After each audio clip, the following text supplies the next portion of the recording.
भूतनी का खूनी बदला। यह कहानी मैंने अपने गांव के ही एक बुजुर्ग जो कोलकाता में काम करते थे उनसे सुनी थी। एक बार की बात है कि कुछ अंग्रेज शिकारी भारत के किसी जंगल में शिकार पर गए। उस जंगल के बाहर एक डाक बंगला था, पर उसमें पहले से ही कोई बड़ा अंग्रेज अधिकारी ठहरा हुआ था। अस्तु इन अंग्रेज शिकारियों को जंगल के बीच बने एक पुराने डाक बंगले में रुकना पड़ा। इस डाक बंगले का रखवाला अपने परिवार के साथ रहता था और डाक बंगले में रुकने वाले लोगों की सेवा करता था। इस रखवाले के परिवार में उसकी बीबी तथा लगभग 14-15 साल की उसकी एकमात्र लड़की थी। एक शाम जब अंग्रेज शिकारी शिकार करके वापस डाक बंगले पर आए तो नहा धोकर पीने बैठ गए। पीने के बाद उन्हें इतनी चढ़ गई कि वे लोग पूरी तरह से बहक गए और उस रखवाले को गोली मारने के बाद उसकी बीबी तथा बच्ची को नोच डाले। इन पापियों को नशे में कुछ भी पता नहीं चला और नोचने के बाद उन दोनों को भी गोलियों से भून डाले और तीनों की लाश को डाक बंगले के पीछे दफन दिए। यह बात आई गई रह गई। अंग्रेजों ने फिर कुछ दिन के बाद वहां कैलाश नामक एक नया सेवक रख दिया। किसी को कुछ भी पता नहीं चल कि इस पुराने डाक बंगले का पुराना सेवक और उसका परिवार कहाँ चला गया। एक बार की बात है कि नया सेवक कैलाश रात को गेट बंद करके सोया हुआ था। तभी अचानक उसकी नींद खुल गई, क्योंकि उसे लगा कि दरवाजे पर कोई रो रहा है। उसने एक हाथ में लाठी उठाया और दूसरे में चिराग और दरवाजे पर आकर हाथ लगाया। कौन है? इतनी रात गए कौन दरवाजे पर रो रहा है? उसने देखा कि एक किशोरी दरवाजे पर बैठी रो रही है। कैलाश उस किशोरी के पास गया और उसके सिर पर हाथ रखते हुए कहा कि बेटी रो मत, अंदर चल। फिर उस किशोरी के अंदर आने पर कैलाश ने उसे पीने के लिए पानी आगे बढ़ते हुए पूछा कि बेटी तुम कौन हो और इतनी रात को अकेले इस जंगल में क्यों भटक रही हो? कैलाश की इतनी बातें सुनते ही वह किशोरी और तेज फपक पड़ी। कुछ समय तक तेज तेज रोने के बाद वह थोड़ी शांत हुई और कैलाश को बताई कि वह इस डाक बंगले के पहले सेवक की पुत्री है। फिर उसने यह भी बताया कि कैसे 4-5 अंग्रेज शिकारियों ने उसके पिता को मार डाला और उसके बाद उसके तथा उसकी मां की आबरू को नोच डाला। फिर कैसे उसकी मां तथा उसको भी गोलियों से भूनने के बाद डाक बंगले के पीछे दफन दिया। उस किशोरी की इतनी बातें सुनते ही कैलाश पूरी तरह सहम गए, पर निडरता दिखते हुए पूछ कि ऐसे कैसे हो सकता है? अगर तुम मर गई है तो मेरे सामने कैसे बैठी है। कैलाश की यह बात सुनते ही वह लड़की अचानक गायब हो गई और कैलाश कुछ समझ पाए इससे पहले ही वह उस कमरे की दीवार पर उल्टी टहलती नजर आई। कैलाश यह नजर देखकर पूरी तरह से सहम गया। फिर अचानक वह लड़की आकर कैलाश के सामने बैठते हुए बोली कि काका, आप डरिए मत, मैं आपको कुछ भी बुरा नहीं करूंगी। धीरे धीरे कैलाश का डर जाता रहा और उसने अपने मस्तक पर आई पसीने की बूंदों को गमछे से पोंछ लिया। फिर उसी रात को उस लड़की ने वह जगह दिखाई जहां उन तीनों को दफनाया गया था। कैलाश ने कुदाल से खोदकर उन तीनों के अस्थि पंजर को निकाला। फिर कैलाश ने उस किशोरी से वादा किया कि वह उन अंग्रेज शिकारियों के खिलाफ कोर्ट जाएगा और किशोरी को इंसाफ दिलवा कर रहेगा। कैलाश की बातें सुनकर वह किशोरी रोते हुए बोली कि काका, आपको कुछ नहीं करना है, बदला तो मैं लूंगी, बस आप मेरी थोड़ी सी मदद कर दें। फिर क्या? उस किशोरी के बताए अनुसार कैलाश ने बीमारी का बहाना बनकर उस डाक बंगले की नौकरी छोड़ दी तथा उस किशोरी को किए वादे के अनुसार उस किशोरी के माता पिता की अस्थियों को जला दिया तथा उन दोनों के नाम पर पूजा पाठ भी करवाया।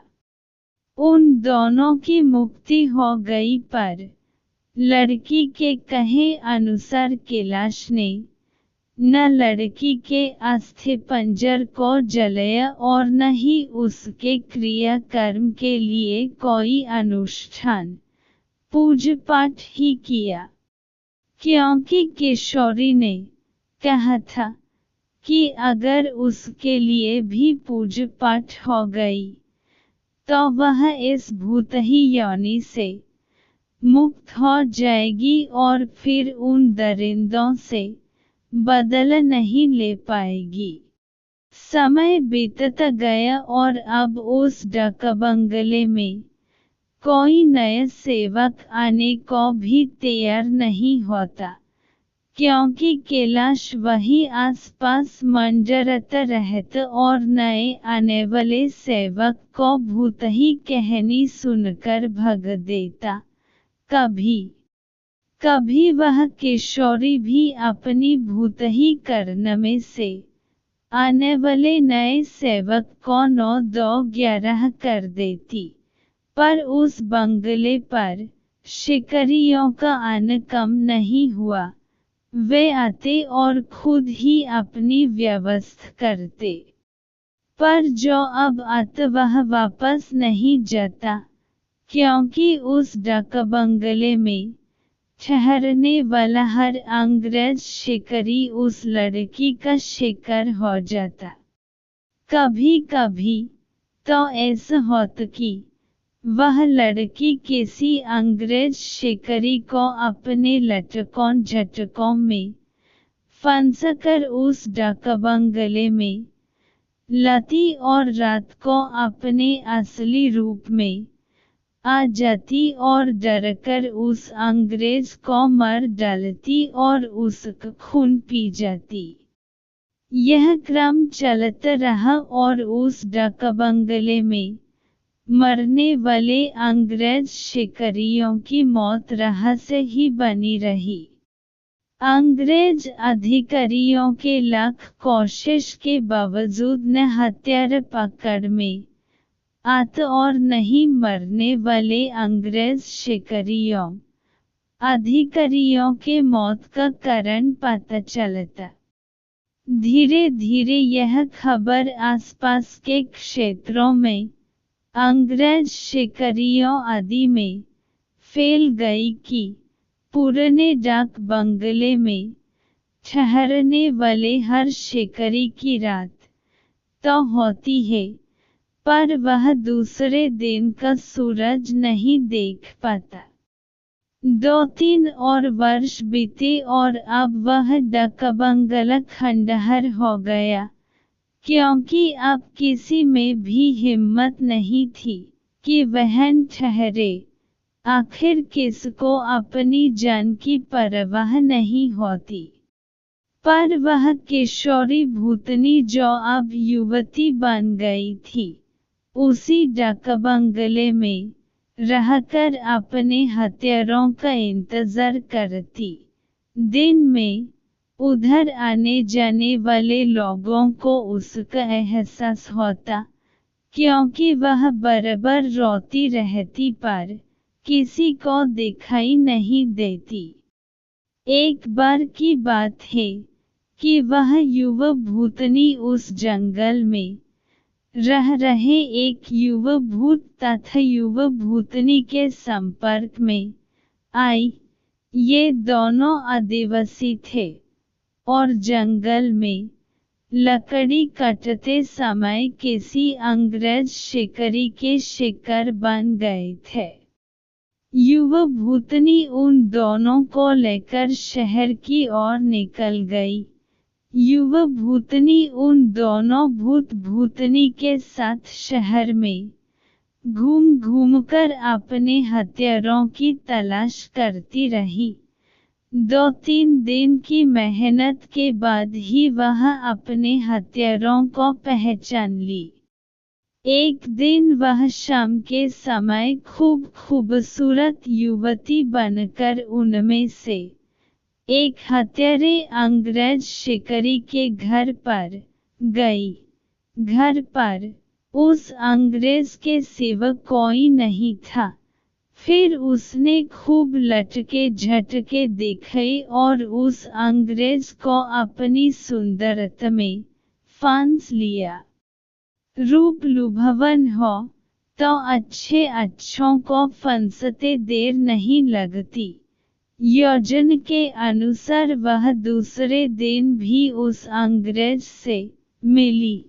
फिर उसे पूरी तरह विश्वास में लेने के बाद एक दिन कही कि क्यों नहीं हम लोग शिकार पर चलें। अंग्रेज ने कहा कि अच्छी बात है, मेरे कुछ मित्र शिकारी हैं, उन्हें भी लेकर चलते हैं। फिर क्या था, उस युवती भूतनी ने उस अंग्रेज से कहा कि मेरी एक और सहेली है, वह भी बहुत ही खूबसूरत है और शिकार पर जाना पसंद करेगी। फिर दूसरे दिन उस युवती भूतनी ने अपने साथ आए हुए दूसरी युवा भूतनी से उस अंग्रेज शिकारी को मिलवाया। अब तो अंग्रेज पूरी तरह उस भूतनी के माया जाल, रूप जाल में फंस चुका था। एक दिन सुबह सुबह वह अपने उन्हीं पुराने दोस्तों के साथ जंगल की ओर निकल पड़ा। दिन भर शिकार करते रहे और खूब मौज-मस्ती भी। शाम होने को आई तो अंग्रेज शिकारियों ने कहा कि अब सूर्य ढलने लगा है, क्यों न हम लोग वापस शहर लौट चलें। अंग्रेज की बात सुनकर उस युवा भूतनी ने कहा कि ना, आज रात हम लोग यहीं ठहर कर जंगल का आनंद उठाते हैं। पर एक अंग्रेज शिकारी ने कहा कि हमने पहले से डाक बंगला तो बुक किया नहीं है, ठहरेंगे कहन। फिर क्या था, वह युवा भूतनी मुस्कुराई और बोली कि ऐसी जंगल में दूसरी ओर मेरे एक मित्र आदिवासी की कुटिया है, हम रात वहीं बिताएंगे और खूब मौज मस्ती करेंगे। अब हुआ यूं कि उस युवा भूतनी की योजना के अनुसार देखते ही देखते उसके मित्र युवा भूत ने एक मड़ाई तैयार कर ली थी। उसमें ऐशो आराम की सारी चीजें भी लदी थी।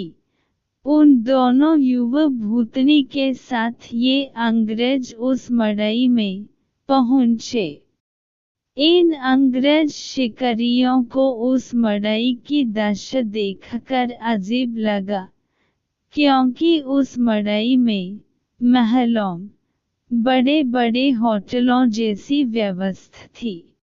रात को पार्टी शुरू हुई तथा साथ ही अंग्रेज अधिकारियों की सिट्टी पिट्टी गुम हो नहीं, क्योंकि पहले तो उन दो युवा भूतनी जो देखने में बहुत खूबसूरत लग रही थी, अचानक बहुत ही डरावनी रूप बन ली। ऐसा रूप जिसे देखते ही अच्छों की पैंट गीली हो जाए। फिर क्या था, उन भूतनियों ने ग्लास में खून भरकर लाकर उन अंग्रेजों को पिलाना शुरू कर दिया।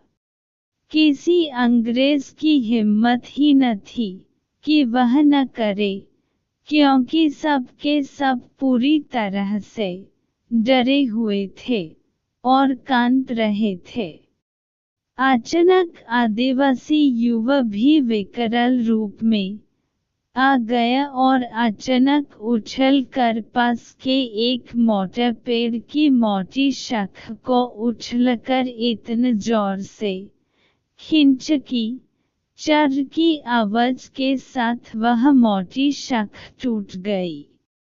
उसके बाद वह विकराल भूत उन अंग्रेज शिकारियों में से एक को पकड़कर पैर के नीचे दबाकर देखते ही देखते चीर दिया और उसके खून को पीने लगा। उसका खून पीते देख दोनों भूतनियों ने भी लंबी लंबी विकराल जीभ निकलते हुए खून पीने में उसका साथ देने लगी और साथ ही अपने बड़े बड़े नाखूनों से उसका शरीर जगह जगह से चीरने लगी। उस युवा भूतनी ने तो भयानक आवाज निकलते हुए दौड़कर एक दूसरे अंग्रेज शिकारी के पास पहुंची और उसकी आंखों में अपने विकराल भयावह भले जैसे नखों को डालकर उसकी दोनों आंखों को निकलकर खा गई। इसके बाद उन तीनों भूतनी भूत ने एक एक कर सभी अंग्रेज शिकारियों को मार डाला। दूसरे दिन उन अंग्रेजों की खोज में गए अंग्रेज अधिकारियों को उनकी ऐसी विभत्स लाशें मिली जो देखने में बहुत ही भयावह लग रही थीं। उनको ऐसे नोच गया था कि लगता था कि यह किसी मनुष्य या जानवर का काम ही नहीं हो सकता। कैलाश को तो सब कुछ पता ही था, पर वह किसी को कुछ नहीं बताया। फिर एक दिन समय निकलकर गोपनीय रूप से कैलाश ने उस युवा भूतनी के कंकाल को भी जला दिया तथा उसकी मुक्ति के लिए एक पूजा करवा दी। यह एक काल्पनिक कहानी है, पर हकीकत भी हो सकती है उन लोगों के लिए जो अपनी शक्ति संबंधों का नाजायज फायदा उठाते हुए गलत कार्यों को अंजाम देते हैं और उन्हें लगता है कि कोई उनका बाल बांक भी नहीं कर सकता। हमेशा वैसा ही कार्य करें जैसा आप दूसरों से, अपने तथा अपनों के प्रति चाहते हैं। जय बजरंगबली।